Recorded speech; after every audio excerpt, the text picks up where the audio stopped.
Drivers, be careful when a person has a guide dog, they're blind.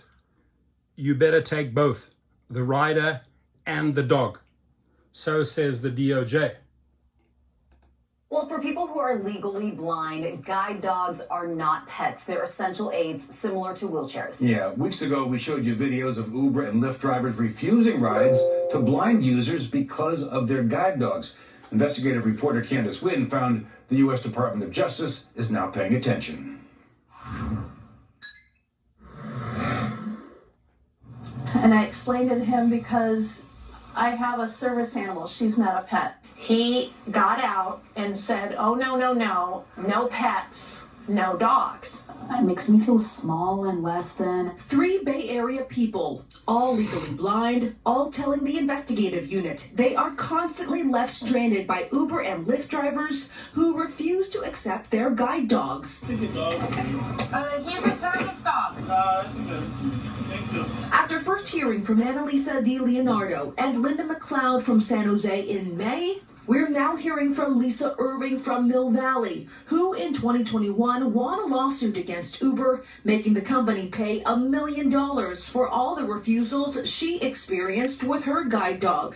The refusals are a violation of the Americans with Disabilities Act, which prohibits discrimination based on a person's disability. It was a landmark award. I was unable to achieve what I wanted to achieve, and that was to affect change. Despite her ruling and other similar legal battles and settlements, the problem continues and has now caught the attention of the U.S. Department of Justice. The investigative unit has confirmed through a source close to the department and Christine Benninger with Guide Dogs for the Blind. Actually, things have gotten worse. We get phone calls on a daily basis. Benninger says her nonprofit is working with the DOJ's Civil Rights Division and sharing data on the refusals. Her organization recently found 83% of their clients reported being denied rides.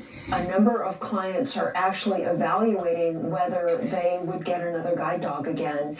And the sad part about that is that, a guide dog is much more than, purely safe travel. It's your bridge to the community. If the Justice Department takes action against Uber or Lyft, it would not be the first time. 3 years ago, the DOJ sued Uber for failing to modify its wait time fees for riders with disabilities who need more time to get to pickup locations.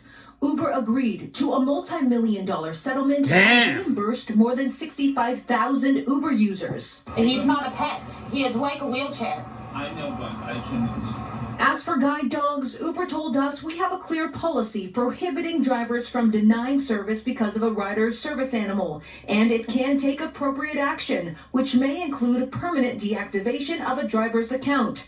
Lyft said it requires all drivers to accommodate passengers traveling with service animals, and it asks riders to report issues immediately. Let's go forward. Irving says these policies aren't enough, and people with guide dogs need to report the refusals to the DOJ. This summer, she took an Uber home from her birthday dinner. She says the driver waited in front of her driveway to report a complaint about her and her guide dog. Her app shows Uber charged Irving a cleaning fee. Uber waived the fee after she complained, but it's another reminder, she says, she's not getting a fair ride.